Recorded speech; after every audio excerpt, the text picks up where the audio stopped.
2007 সালে সেনা সমর্থিত তত্ত্বাবধায়ক সরকারের সময়ে দুর্নীতির অভিযোগে আটক হয়েছিলেন তারেক রহমান।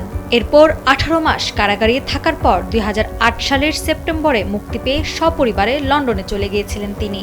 এর প্রায় 17 বছর পর ভিন্ন রূপে হাজির হয়েছেন তারেক রহমান। সেই ভিন্ন রূপ থেকে এখন তিনি বাংলাদেশের প্রধানমন্ত্রী। দীর্ঘ সময় ধরে পর্দার আড়ালে থেকে দলকে সুসংগঠিত করলেও এবারই প্রথম তিনি সরাসরি নির্বাচনী ময়দানে দাঁড়িয়ে নেতৃত্ব দিলেন। কিন্তু অতীতের সমালোচনা ও বিতর্ককে ছাপিয়ে তিনি কিভাবে চলে আসলেন ক্ষমতার শীর্ষে, সেটা নিয়ে কৌতূহলের শেষ নেই। 2002 সালে তারেক রহমানকে দলের সিনিয়র যুগ্ম মহাসচিব মনোনীত করেছিলেন সাবেক প্রধানমন্ত্রী খালেদা জিয়া। পরে 2009 সালে দলের পঞ্চম জাতীয় সম্মেলনে তিনি সিনিয়র ভাইস চেয়ারম্যান মনোনীত হয়েছিলেন। বিশ্লেষকরা বলছেন, দলের চেয়ারম্যান হিসেবে তারেক রহমানের বিএনপির নেতৃত্বে আসাটা ছিল অনিবার্য।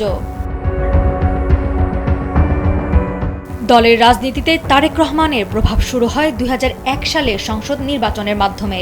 ওই নির্বাচনে বিএনপি 4 দলীয় জোট 2/3 সংখ্যাগরিষ্ঠতা পেয়েছিল।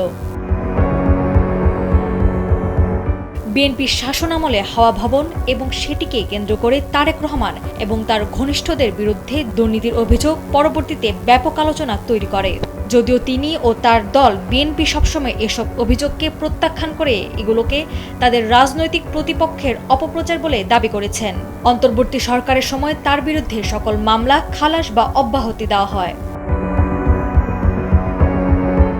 বিশ্লেষক মহিউদ্দিন আহমেদ বলেছেন, তারেক রহমান চরম প্রতিকূলতার মধ্যেও দলকে সুসংহত রাখতে পেরেছেন এবং এত সবকিছুর পর দলের নেতা হিসেবে তারেক রহমানের দেশে ফিরে আসাটা অনেকটা ধ্বংসস্তূপ থেকে ঘুরে দাঁড়ানোর মতো বলে মনে করেন তিনি।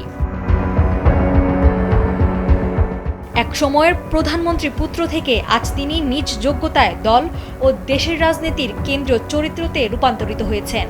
তার এই প্রথম নির্বাচনে অংশগ্রহণ কেবল একটি ভোট যুদ্ধ নয়, বরং রাজনৈতিক প্রজ্ঞা ও নেতৃত্বের একটি বড় পরীক্ষা, যা বিএনপির ভবিষ্যৎ এবং বাংলাদেশের রাজনৈতিক মানচিত্রকে নতুনভাবে সংজ্ঞায়িত করতে পারে। নাওয়ার সালসাবিল দুরদানা, সময়ের আলো।